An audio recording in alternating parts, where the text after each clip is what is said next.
Coucou, je suis ravie de vous retrouver aujourd'hui pour une nouvelle vidéo. Point lecture, je vais vous présenter 4 romans. Je vous parlerai tout d'abord de ce roman vraiment très joli, dont la couverture est très belle.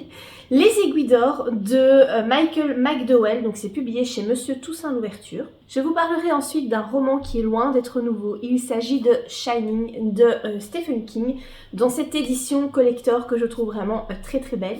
Un petit mot sur un roman qu'on ne présente plus, que vous êtes très nombreux et nombreuses à avoir lu. Il s'agit de Harry Potter, le tome 1.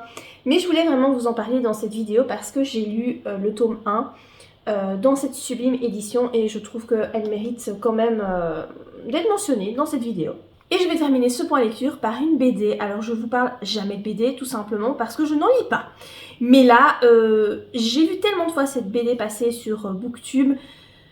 Je me suis retrouvée à la FNAC devant le pack de 2 BD, donc le tome 1, le tome 2, et je me suis dit, allez, tu sais quoi, vas-y, prends-la, ça fait longtemps que tu as envie de la lire, tu la vois tout le temps passer, ça a l'air trop bien, donc je l'ai acheté. Il s'agit de Le Grimoire d'Elphie. Je commence donc par ma chronique de ce roman, donc Les Aiguilles d'Or de Michael McDowell. Alors, celui-là non plus, hein, c'est pas un roman tout fraîchement écrit, hein, il a été écrit, je ne sais pas, ça doit être dans le début 1900, quelque chose comme ça. Je n'ai pas la date en tête, mais voilà, c'est clairement, c'est pas récent. Mais voilà, Monsieur Toussaint Louverture a décidé de le rééditer dans cette édition vraiment très jolie. Comme vous voyez, il y a de la dorure, il y a du dessin, enfin c'est vraiment très beau. Rien que la couverture, quand tu lis le roman, moi ce que j'aime bien faire, c'est regarder la couverture et essayer de voir le rapport entre l'histoire et la couverture. Et franchement, pépite. C'était vraiment un très chouette roman. Alors, heureux hasard, j'ai lu ce roman aux alentours de la nouvelle année, donc je sais plus si c'était, ça devait être le 30, 31 décembre, 1er janvier, 2 janvier, quelque chose comme ça. Et justement, le roman débute à la nouvelle année 1882, donc vraiment j'étais dans le thème, sans savoir. Donc voilà, c'est un roman qui peut être sympa à lire autour de la nouvelle année. 1882 à New York, donc on se retrouve vraiment plongé au cœur de cette ville, avec tout ce qu'il y a de plus sombre. Voilà, on va suivre 2 familles. L'une est très riche, habite vraiment dans les beaux quartiers, et puis l'autre, c'est pas qu'elle est pauvre, elle est pas pauvre, ils ont de l'argent, mais ils vivent dans les quartiers malfamés. Il s'agit d'une famille vraiment de truands, composée uniquement de femmes. Vous vous doutez bien que ces 2 familles, à un moment donné, vont entrer en interaction et voilà, il va y avoir de graves conséquences. On est vraiment ici sur un roman féminin puisque ce sont surtout les femmes qui sont mises en avant. On est aussi sur un roman dont le thème principal est la vengeance. La vengeance au féminin. Alors je peux vous dire que quand les femmes veulent se venger, voilà, il vaut mieux bouger quoi, parce que c'est assez violent. C'est très bien écrit, malgré le fait que ce soit vraiment un roman qui a été écrit il y a très longtemps. Franchement ça se lit tout seul quoi, c'est fluide, c'est vraiment chouette. Si vous avez lu la saga Blackwater, voilà, c'est le même style d'écriture. Mis à part qu'ici, il n'y a pas du tout de paranormal. Dans Blackwater, vous avez quand même une aura... vous avez du paranormal, quoi. Vous avez du fantastique dans le roman. Ici, pas du tout, hein. C'est vraiment une histoire très terre-à-terre que j'ai trouvé vraiment très bien. J'ai adoré suivre les personnages. Alors oui, les personnages sont vraiment bien construits. Ils sont recherchés. Il y a vraiment un travail minutieux qui est fait sur ces personnages. Moi j'aime beaucoup, vraiment non seulement le livre est très beau, il coûte pas énormément et pas très cher, hein, 12,90 €, je trouve que ça va vu ce joli livre, il est vraiment très beau et l'histoire est géniale. Vraiment moi j'ai adoré, j'ai passé un très bon moment, j'ai pas trouvé ça trop long ni quoi que ce soit parce que c'est vrai qu'il y a quand même 500 pages, c'est pas un tout petit roman, hein, c'est pas non plus écrit hyper gros dans le livre, mais voilà, si vous aimez les histoires de vengeance, alors il y a des scènes quand même aussi peut-être un petit peu glauques, il faut quand même le dire, voilà, genre de la prostitution de jeunes filles, mais bon, quand elles ont 11 ans, ce genre de choses. Voilà, t'as quand même, l'époque est pas top, hein, on s'en doute bien, surtout pour les femmes, c'est pas terrible. Donc c'est vrai que t'as quand même des scènes un peu, bon, pas géniales. J'ai appris plein de trucs aussi dans ce roman, du coup ça m'a fait apprendre certaines choses, entre autres sur l'opium, voilà. Écoutez, tous les sujets sont bons à apprendre, hein. Voilà, chouette roman que je vous conseille, moi j'ai bien aimé. Je passe maintenant au roman Shining de Stephen King, donc dans cette sublime édition. Alors je n'ai aucune édition collector chez moi, vraiment ce n'est pas quelque chose que j'achète parce que je trouve ça beaucoup trop cher. Ici c'était à 25,90 €, je trouve ça mort cher pour un roman. Mais disons que en fait j'ai le livre Shining et le film Shining est passé à la télé. Et au mois de, je crois que c'était fin novembre, début décembre, je sais plus trop. Et j'ai regardé pour la énième fois parce que j'aime vraiment beaucoup ce film. J'adore Jack Nicholson, je trouve qu'il joue vraiment très bien. Mais même la femme et le petit garçon, enfin je trouve que les acteurs sont tellement bien choisis. C'est un film qui est vraiment hyper malsain et glauque, mais j'aime bien le regarder. Donc j'ai regardé ce film. Et puis quand j'ai terminé, je me suis dit, mais j'ai jamais lu le roman. Et puis l'envie m'est venue comme ça, d'un coup. Je me suis dit, bah tiens, je le lirai bien pour voir un petit peu quelles sont les différences avec le film. Et donc je suis allée voir sur Amazon et là je l'ai trouvé en édition collector. Il se trouve qu'il est sorti au mois de novembre, donc ça faisait vraiment pas longtemps qu'il était sorti et qu'il était encore trouvable. Alors depuis, je ne l'ai plus trouvé sur Amazon, il y en a plus. Alors il y en a peut-être chez des libraires, etc. J'en sais trop rien, mais en tout cas, je suppose qu'ils ne l'ont tiré qu'à un certain nombre d'exemplaires, je ne sais pas trop. Mais je ne le trouve plus sur Amazon, donc bon, voilà, si vous le voulez, c'est pas de bol. Je pense qu'il va pas être simple à trouver.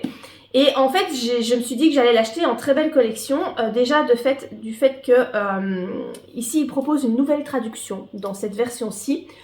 Donc j'avais vraiment envie, enfin je me suis dit voilà, quitte à le lire, autant lire vraiment une traduction qui est nouvelle, qui est plus moderne et peut-être plus fidèle au roman d'origine, je ne sais pas trop, mais la nouvelle traduction me plaisait bien. Et puis j'étais sûre d'aimer le roman puisque j'aime bien le film, donc je me suis dit que le roman devait vraiment être très très bon. C'est un des meilleurs de Stephen King, je crois. En tout cas, s'ils le sortent en édition collector, c'est qu'ils sont sûrs de leur coût, je pense. Du coup, voilà, j'ai pas réfléchi, je me suis dit, allez, pour une fois, prends-toi un beau livre, tu le mettras dans ta bibliothèque en évidence. Du coup, voilà, j'ai la version collector. Vous avez, je vous ai pas montré, mais vous avez le jaspage qui est rouge. Voilà, moi j'aime bien, c'est assez sobre et en même temps, il est très beau. Alors, les pages sont bien remplies, hein. Tu vois qu'ils ont vraiment été tout au bout de chaque page. C'est long, c'est un gros roman. En fait, moi, je ne m'attendais pas à ce que ce soit si long. Il fait un peu plus de 400 pages. Je me suis dit, bah 400 pages, ça va. Mais en fait, c'est écrit tout petit. Et puis, il n'y a pas beaucoup de marge. Donc, en fait, non, c'est un gros roman. Alors, mon avis sur cette histoire, eh bien, écoutez, j'ai adoré. Mais vraiment, j'ai adoré le livre. Et clairement, le film ne rend pas justice au livre.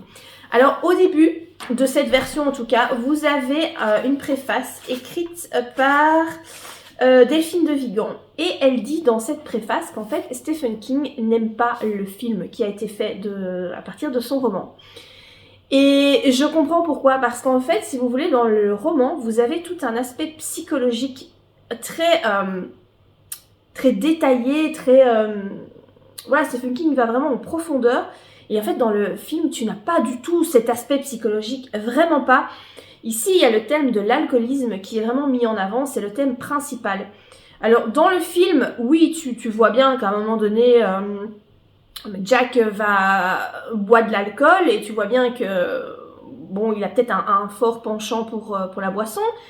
Mais je trouve pas que ça saute aux yeux, quoi. Ici, vraiment, le roman tourne autour de l'alcoolisme, hein. Vraiment, c'est un sujet extrêmement bien mis en avant. Et tu sens que ouais, vraiment Stephen King a été puisé dans son expérience personnelle, dans ce qu'il peut ressentir. Et d'ailleurs, de toute façon, Delphine de Vigan le dit dans la préface.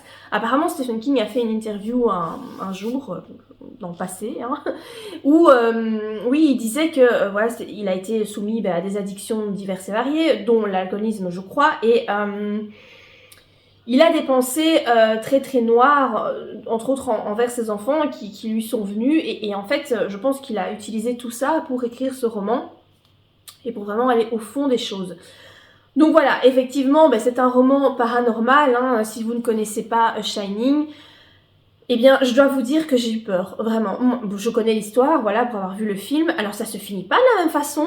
La fin du film n'est pas la même que dans le livre, donc j'étais très étonnée. Et je préfère nettement la fin dans le livre plutôt que dans le film.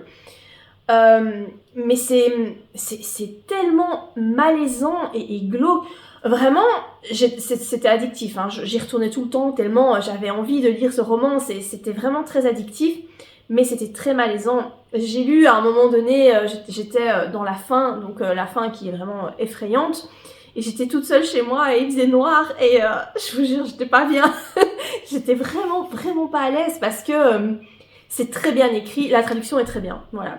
Après, je déplore quand même quelques coquilles, hein. Parfois il manque des mots, donc je me suis dit, putain, tu payes quand même 26 balles un roman et il trouve encore le moyen de foutre des coquilles et de louper certains mots. C'est quand même un peu dommage, mais bon, à part ça, la traduction est super chouette. C'est vraiment un beau roman, j'ai adoré. Je vous dis, le roman est vraiment meilleur que le film. Et ça fait peur. Moi, en tout cas, ça m'a fait peur. Alors, c'est difficile de me faire peur dans les romans parce que j'essaye toujours d'en trouver, quand c'est la période d'Halloween, des romans qui me font un peu flipper. À part Le Signal de Maxime Chatham, je vous le répète tout le temps, il n'y a rien, j'ai jamais trouvé un roman qui me faisait vraiment peur, mais celui-là, il m'a quand même il a fait son petit effet. Voilà, Shining, si vous l'avez jamais lu, je vous le conseille, il est vraiment très bien. J'aimerais bien du coup avoir d'autres éditions comme ça, collector de Stephen King. J'avoue que c'est assez sympa d'avoir ça dans sa bibliothèque. Donc voilà pour mon avis de Shining. Je passe maintenant au tome 1 de Harry Potter. Je vais pas passer 10 ans dessus parce que je crois que tout le monde l'a lu.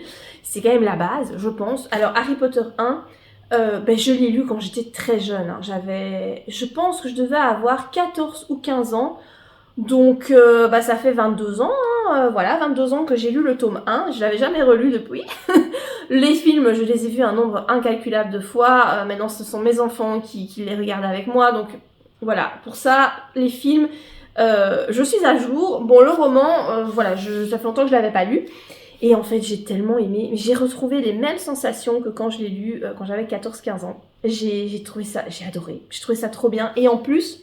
Dans cette édition, donc là c'est l'édition Minalima, j'avais vraiment envie de la voir. Je vous avoue que je l'ai acheté pour moi, hein, en premier lieu, mais aussi pour essayer de faire envie à ma fille. J'aimerais bien qu'elle le lise. Ça n'a pas marché, hein. J'ai essayé de lui montrer et tout ça en me disant ouais, elle va me le piquer et tout. Non, il est toujours au même endroit et elle ne me le pique pas. Ça n'a pas l'air de l'attirer plus que ça. Je ne désespère pas, elle va peut-être à un moment donné se décider à le lire. Et donc en fait si vous connaissez pas Minalima, hein, voilà, c'est en fait ils illustrent les romans avec vraiment des trucs qui bougent. Vous voyez c'est des fenêtres un peu, je crois que c'est pop-up que ça s'appelle. Vous voyez par exemple ici vous l'ouvrez et donc on passe à la version Noël. Vous avez plein de dessins. J'essaye de vous montrer une page avec des illustrations. Voilà, par exemple. Donc c'est très chouette parce que tu l'imagines dans ta tête, mais tu as également de superbes illustrations. Vous voyez qu'il est quand même épais, il est vraiment bien fourni, il est bien illustré. C'est un très bel ouvrage. Ça coûte cher, hein, je vous cache pas, je sais pas si c'est le prix ici. Je crois que je l'ai payé 35 € de souvenir. Donc oui, c'est cher, mais vraiment c'est très beau. Voilà, maintenant que j'ai commencé, j'ai déjà acheté le tome 2. Pour vous dire, j'ai déjà acheté le tome 2 et voilà. C'est Harry Potter. Moi, j'ai grandi avec Harry Potter, donc forcément, j'adore. Et puis, voilà, j'avais vraiment envie d'avoir cette édition. Je me suis fait plaisir.